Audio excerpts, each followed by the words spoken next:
Army Commander Lieutenant General Vikum Liyanage visited flood-affected areas in Matara District on Saturday to inspect humanitarian flood relief operations by the troops.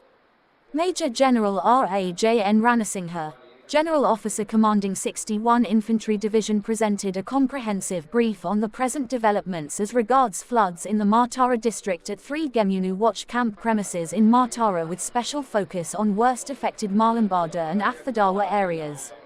Afterwards, the commander, together with several other senior officers, met the Matara District Secretary, who also explained the situation to the Army Chief and urged him to continue the Army's humanitarian assistance in future until normalcy returns to those areas.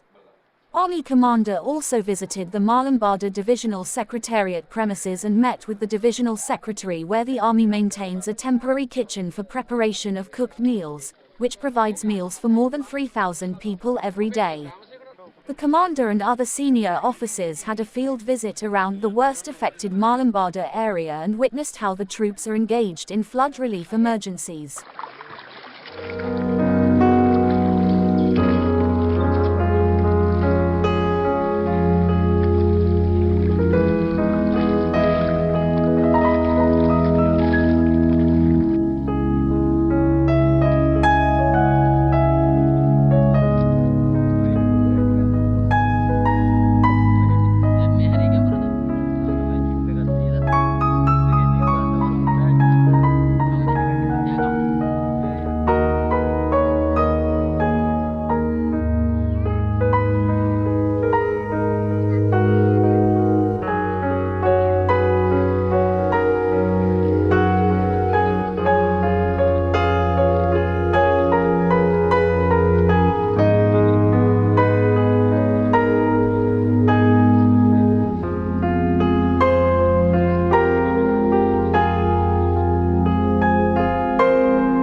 For more latest news, subscribe to FTTV.